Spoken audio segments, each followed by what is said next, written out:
पक्ष इन पूरी घटनाओं को क्या किसी संगठित अपराध से जोड़ के देखता है या फिर इसे एक रूटीन में हुई आपराधिक घटनाओं के तौर पर इसे देखा जाए? सुरेंद्र शर्मा जी। मोहन भाई, दरअसल में ये बड़ा गंभीर विषय है, बड़ा चिंतन का विषय है और बड़ी चिंता का विषय है। अब बात कांग्रेस भारतीय जनता पार्टी की नहीं है। अब बात यह है कि आम जनता पुलिस से, प्रशासन से जिस तरह की सुरक्षा चाहती है, जिस तरह का वो उसको लगता है कि ये हमारे देश में कुछ शासन है।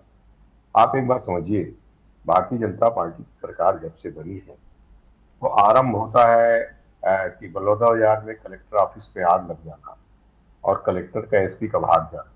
ये ऐसा उदाहरण हिंदुस्तान के किसी जगह ये देखने सुनने को नहीं मिला। झारखंड का आदमी आकर के रायपुर में गोली चला देता है, बात बात पर चाकू चलना, रोज हत्याएं होना, दुर्घटना में लोगों की, अनगिनत लोगों की मृत्यु हो जाना।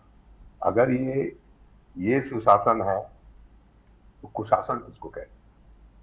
दरअसल में क्या है कि ये सब चीजों में मैं तो भारतीय जनता पार्टी की सरकार है यूपी में, उसको बावजूद कहता हूँ कि योगी जी का तो इकबाल बुलंद है।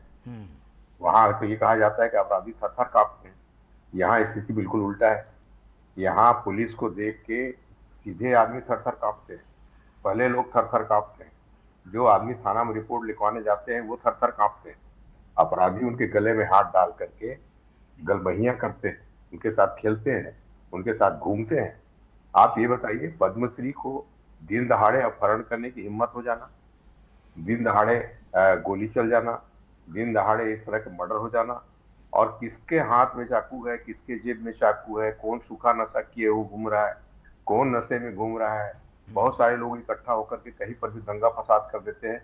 ये सरकार के न तो चिंतन में है, न चिंता में है। और कुल मिला के बात यह है, इकबाल में नहीं है। सरकार अगर चाहे, ये भारतीय जनता पार्टी दम भरती है ना कि इन्होंने नक्सली खत्म कर दिया, तो नक्सली को खत्म कर दिए, क्या छोटे मोटे अपराधी आप खत्म नहीं कर सकते? अगर आपका दावा सही है कि आपने नक्सलवाद को समाप्त कर दिया, तो क्या ये छोटे भैया जो चाकूबाज हैं, जो शराब बेचने वाले हैं, जो गुंडागर्दी करने वाले हैं, महिलाओं के साथ छेड़छाड़ करने वाले हैं, बलात्कार करने वाले हैं, सट्टा खिलाने वाले हैं, जुआ खिलाने वाले हैं, क्या इनको आप नहीं जानते? क्या पुलिस नहीं जानती या सरकार नहीं जानती? दरअसल में बात यह है कि इनके साथ सरकार के नेता ही मिले जुले हुए हैं। हर चीज में हस्तक्षेप होता है, अपराधियों को बचाने का प्रयास होता है। भारतीय जनता पार्टी का कोई भी आदमी अपराध करेगा वो अपराधी नहीं है, और कहीं पर भी अपराध होगा तो उसको कांग्रेस के सिर पे ठोक दो।